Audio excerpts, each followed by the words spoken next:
Define عبادت ہے کیا؟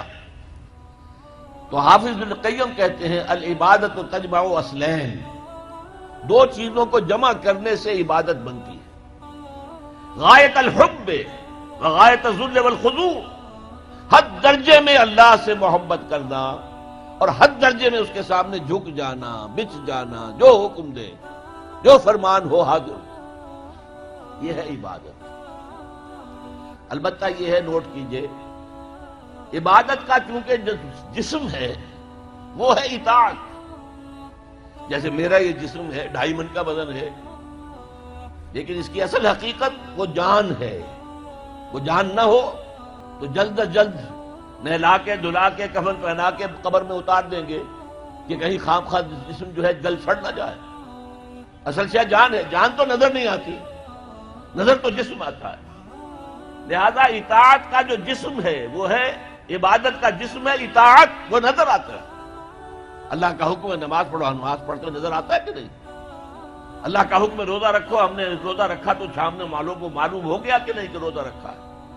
اللہ کا حکم ہے زکوٰۃ دو، تو ہم زکوٰۃ دیتے ہیں تو لوگوں کو پتہ چلتا ہے کہ ہم نے زکوٰۃ دی ہے۔ اللہ کا حکم ہے کہ اگر صاحب استطاعت ہو تو حج کرو، تو جب ہم حج کرتے ہیں لوگوں کو نظر آتا ہے کہ ہم حج کر رہے ہیں۔ لیکن یہ عبادت تب بنے گی جبکہ اس میں حد درجے کی محبت شامل ہو جائے۔ الا لا ایمان لمن لا محبت له، الا لا ایمان لمن لا محبت له، الا لا ایمان لمن لا محبت له، جس میں یہ محبت نہیں ہے اس کا کوئی ایمان نہیں۔ محبت اللہ کی نمبر 1 اور محبت اس کے رسول کی نمبر 2، یہ دونوں محبتیں ہوں تو ایمان ہے، ورنہ نہیں۔ قرآن میں فرمایا گیا والذین آمنوا اشد حبا للہ، اشد حبا للہ۔ اشد کا لفظ آپ جانتے ہیں، شدید ترین۔ جو واقعی صاحب ایمان ہیں وہ شدید ترین محبت کرتے ہیں اللہ کے ساتھ۔ اور رسول نے اپنے بارے میں فرما دیا بہت خوبصورتی سے، لا یؤمن احدکم حتی اکون احب الیہ من والدہ وولدہ والناس اجمعین، تم میں سے کوئی شخص مومن نہیں ہو سکتا جب تک کہ میں اسے اس کے باپ سے، اس کے بیٹے سے اور تمام انسانوں سے زیادہ محبوب نہ ہو جاؤں۔ تو یہ محبت روح ہے، نظر تو نہیں آتی۔ نظر آئے گی اطاعت کہ آپ نے اللہ کا حکم مانا، رسول کا حکم مانا، لیکن یہ اطاعت عبادت تب بنے گی جبکہ اللہ کی محبت کے جذبے سے سرشار ہو کر اللہ کی اطاعت کی جائے۔ چنانچہ قرآن میں اس کی بڑی عمدہ مثال ہے، جب حضرت موسیٰ علیہ السلام پہلی مرتبہ فرعون کے دربار میں پیش ہوئے تو فرعون نے مذاق اڑایا کہ یہ آیا ہے یہ موسیٰ اور یہ ہارون اس کا بھائی، اور یہ ہم پر حکم چلانا چاہتے ہیں۔ وَقَوْمُهُمَا لَنَا عَابِدُونَ، حالانکہ ان کی قوم تو ہماری عابد قوم ہے، غلام قوم ہے۔ اب یہاں عبادت کے کیا معنی ہے؟ بنی اسرائیل پوجتے نہیں تھے، وہ بادشاہ کی پرستش نہیں کرتے تھے، لیکن بادشاہ کی اطاعت کرنے پر مجبور تھے، اطاعت کرتے تھے۔ اس کو اس نے کہا وَقَوْمُهُمَا لَنَا عَابِدُونَ، ان کی قوم جو ہے وہ تو ہماری عابد ہے، عبادت گزار ہے، ہماری غلام ہے، ہماری اطاعت شعار ہے، ان کو کیا حق پہنچتا ہے ہماری بلی ہمیں کو میاؤں۔ اچھا کوئی شخص کہہ دے کہ یہ تو فرعون کا لفظ ہے، آپ اسے دلیل کے طور پر لے آئے، اللہ کا لفظ تو نہیں ہے یہ، تو وہ بھی سن لیجئے۔ ایک دوسری ملاقات میں حضرت موسیٰ علیہ السلام نے جب دعوت پیش کی تو فرعون نے طنز کیا،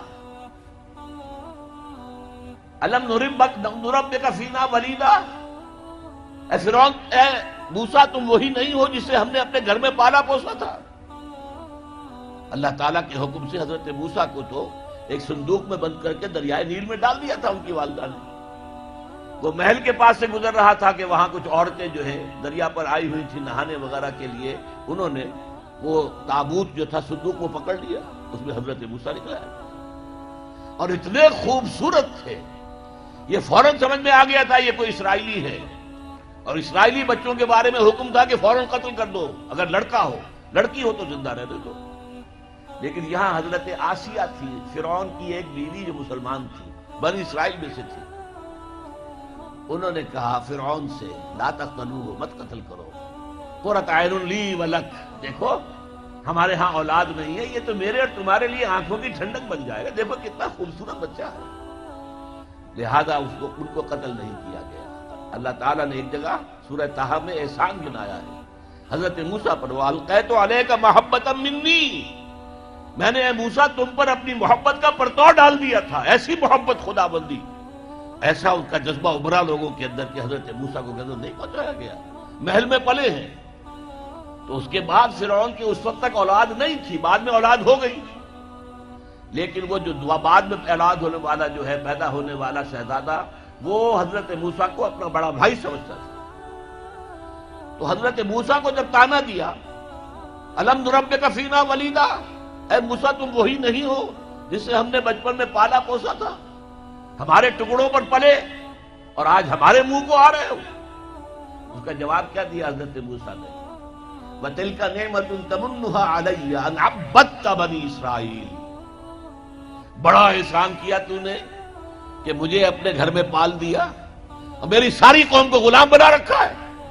ان عبدت بنی اسرائیل، یہاں بھی لفظ عبادت آیا، تو لفظ عبادت کا پہلا اطلاق اطاعت پر ہے، البتہ اس کی روح جو ہے وہ محبت ہے، روح نظر نہیں آئے گی، جسم نظر آئے گا، لہذا عبادت کا جسم اطاعت، اللہ کی اطاعت ہمہ تن ہمہ وقت ہمہ وجوہ، اور اللہ کی اطاعت کا راستہ اللہ کے رسول کی اطاعت۔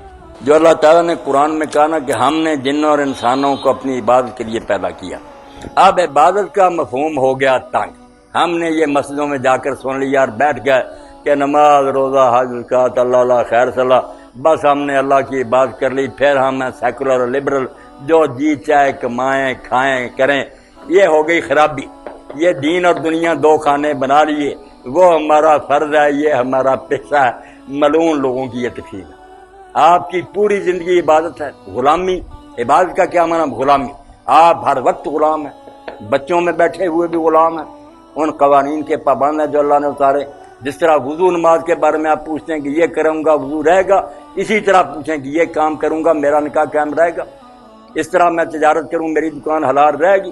آپ کسی وقت آزاد نہیں، ایک لمحہ بھی آپ نے کسی گھڑی سوچ لیا کہ میں اپنی مرضی کروں گا، آپ کی بندگی اور غلامی ختم، آپ تو طاغوت اور سرکش ہو گئے، اللہ تعالیٰ کے مقابلے میں باغی بن گئے۔ اس لیے عبادت کا دائرہ وسیع کر دیں، 24 گھنٹے آپ خدا کی عبادت میں ہیں۔ میں نے جیسے عرض کیا، حلال کما کر بچوں کے منہ میں دیتے ہیں وہ بھی صدقہ لکھا جاتا ہے، اور ایک شخص نماز مسجد میں پڑھتا ہے، ہو سکتا ہے وہ مشرک اور بے دین لکھا جائے گی، صرف لوگوں کو دکھانے کے لیے جاتا ہے، ڈھونگ رچایا ہوا کہ لوگوں کو لوٹوں، وہ بھی شرک کر رہا۔ یا یہ تقسیم نہیں کہ مسجد لگا گھر لگا، نیت کا معاملہ کہ آپ جو کام اللہ کے قانون کے مطابق نیک نیت سے کریں گے، وہ آپ کا اپنی بیوی کے ساتھ تعلق جو ہے اس کو بھی حضور نے صدقہ قرار دیا۔ حضرت ابو ذر نے کہا اللہ کے رسول یہ دنیاوی دھندا کہ آدمی یہ کام کرے، بات فرمایا ابو ذر اگر یہ خواہش حرام سے پوری کرتا تو گناہ ہوتا؟ کہا ہاں، تو جب حرام کو چھوڑا اور کہا جو اللہ نے میرے لیے حلال کیا ہے میں اس بیوی کے پاس جاؤں گا، اللہ کیوں صدقہ نہ لکھے؟ آپ کا تو یہ کام بھی صدقہ۔ یہاں دین دنیا کوئی الگ نہیں، صرف یہ ہے کہ آپ کام اپنی مرضی سے کر رہے ہیں یا اللہ کے حکم کو مان کر۔